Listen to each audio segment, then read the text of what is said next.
Il est 7h40, Judith Mergui nous a rejoint en studio. Bonjour Judith. Bonjour Ilana. Alors ce matin, vous nous faites, je crois, un petit point sur la crise du coronavirus en France, c'est ça? Ah bah oui, attends, quand on peut se flinguer le moral dès 8h du matin, pourquoi s'en priver, hein?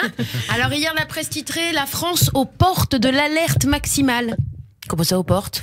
Attends, what do you mean? Attends, ça veut pas être 10 mois là qu'on est en alerte / guerre / fin du monde? Il veut quoi le gars? Non mais attends, qu'est-ce qu'on peut vouloir faire de plus là? Le peuple est masqué, les bars ferment, il y a des couvre-feux, les hôpitaux s'engorgent et l'autre il nous fait de la poésie aux portes de... Et pourquoi pas à l'aube d'une pandémie, aux prémices d'une grippette, hein? Aux portes de... Non mais attends, je sais pas si les Français, si tu leur demandes là, la porte à mon avis, ils vont lui claquer dans la gueule s'ils continuent à faire des figures de style. Alors la crise sanitaire, et pourtant on sent que les Français ont de plus en plus de mal à se plier au durcissement des mesures. Ah bah fallait pas toucher au bar. Ah le bistrot c'est sacré. Oui, mais c'est seulement après 22h qu'on ne peut plus servir d'alcool, Judith. Oui, bah attends, excuse-moi, mais qu'est-ce qu'il fait lui? Qu'est-ce qu'il veut? Attends, mais c'est vrai, il boit des shots de tequila au petit-déj peut-être? Bah non, là moi je pense qu'on s'en est vraiment pris à l'un des 4 piliers de la République française. Vous voulez dire les 3 piliers? Bah non, liberté, égalité, fraternité, picoler, ça fait 4. Hein. D'ailleurs, en parlant de picoler, le gars qui prend les mesures justement de fermeture là au gouvernement, à lui, je te le dis, il est complètement fait quand il arrive au boulot. Ah ben non, mais c'est pas du tout cohérent là ce qu'il propose Jean-Michel à l'Ouest là. Hein, moi je l'ai vu, j'ai assisté au brief. Hein. Il est arrivé. Alors attends, je suis sur quoi, Josiane là? Je suis sur quoi? Ah ouais, Marseille, ça va pas, Marseille. Ouais. Mon ex, qu'est-ce qu'elle veut encore cette dinde? Ah non, ex, Marseille. Ça va pas, c'est ce que je dis. De toute façon, je les aime pas. Au chiottes, l'OM, j'aime pas. Eh, mais Marseille, vous me fermez tout ça. Là, de toute façon, je peux pas le piffrer le Raoult en plus. Ça va. Et quoi, Paris? Paris, bah, on ferme aussi. On ferme tout. Ah merde, non, Josiane, on peut pas fermer parce que moi, j'habite à Paris. Ça m'arrange pas du tout, ça. Qu'est-ce qu'on fait, Josiane? On ouvre et puis on ferme. Allez, bah, là, on parle là-dessus, voilà.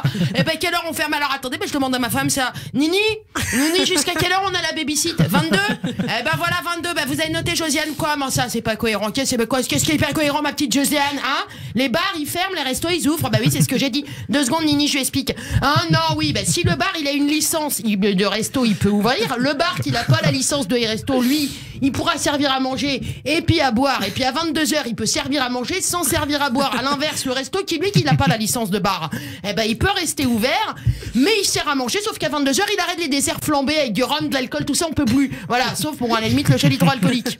Eh ben, c'est pas clair, ça peut-être. Merci pour ces images de monsieur Jean-Michel à l'Ouest. Donc Judith, vous condamnez aussi, j'imagine, donc le flou des décisions d'en haut. Vous vous associez à la douleur de ces professions, bien sûr. Oui, bon, bah alors après, moi, en même temps, vous savez, Ilana, depuis que je fais votre matinale, moi, vous me levez à 5h du mat. Donc moi, je dors bien avant 22h, hein, mais ça me change plus grand-chose, du coup.